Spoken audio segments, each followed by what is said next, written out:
Thank you. Let's bring in former U.S. Ambassador to Ukraine, William Taylor. He's now with the United States Institute of Peace. And Mr. Ambassador, from your point of view, what should we be looking at this week? What's the most important thing for us to consider? Dana, I think the most important thing is to watch to see how Ukraine and United States and NATO hold firm. As your reporter just indicated, there's a lot of movement of Russian forces, naval, air, ground forces. Mr. Putin is trying to bludgeon, trying to upset, trying to intimidate President Zelensky or President Biden with these moves. He's looking to see if there is movement, if there is a blink. And so far, the Ukrainians have not blinked, the Americans have not blinked, the Allies have not blinked, and they're holding firm. I think watching for that is important. Oh, very interesting answer. Here's the troop map as we understand it. Russian troops said to be 127,000. Rebel troops said to be 35,000. There's a piece this morning in the Wall Street Journal suggesting that, let's call it 100,000 Russian troops, is not enough to secure territory in Ukraine. And along with that, you would have a high death count on behalf of Russian forces in eastern Ukraine. Do you agree with that assessment, sir?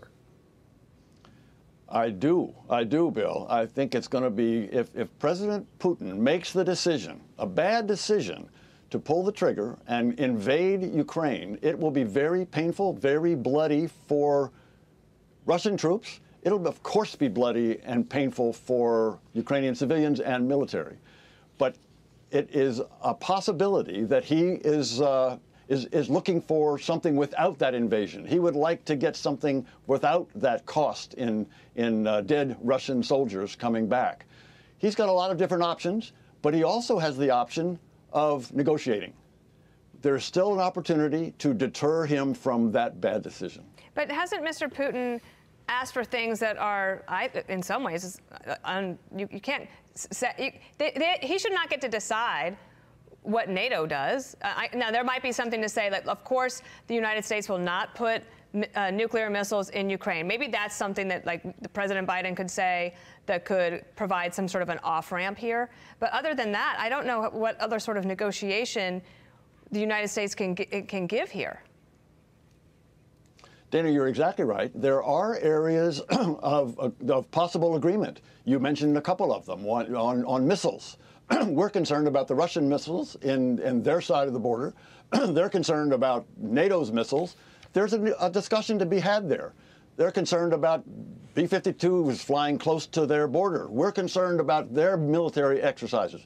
There's a discussion to be had there, too. So there are some overlaps in the demands, in the requests, and they could be negotiated. What can't be negotiated, exactly as you said, Dana, is sovereignty of Ukraine or sovereignty of any nation. We believe that big nations are sovereign, small nations are sovereign, but big nations are not more sovereign than small nations. There's no spheres of influence anymore, and so Ukraine as sovereign gets to decide. It's not up to the Russians to decide. Well, last point here, we mentioned this several times in the last half hour. 8,500 U.S. troops have been put on notice. They're not traveling yet, not deploying.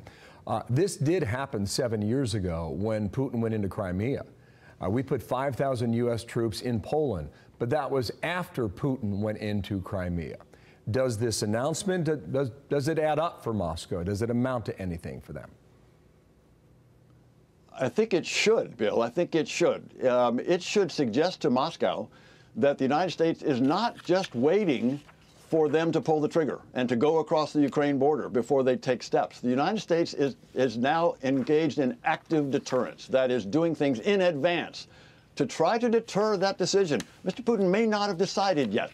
And if he's looking to see if the United States and NATO are determined to oppose him, and the Ukrainian military is determined to oppose him, and the Ukrainian people are determined to oppose, he may decide to go to the negotiation table, as we were just talking. Terrific answer, sir. Thank Great you for being analysis. here. Really appreciate your perspective. Thank you. Thank you, sir. We'll speak again, day. Mr. Ambassador. Thank you. Look forward to it. All right. Hi, everyone. I'm Brian Kilmeade. I want you to do me a favor. I want you to click to subscribe to the Fox News YouTube page. This is the only way that I know for sure that you're not going to miss any great commentary, any great news bites, any great interviews coming your way on Fox. You can get it all here on YouTube. So subscribe right now.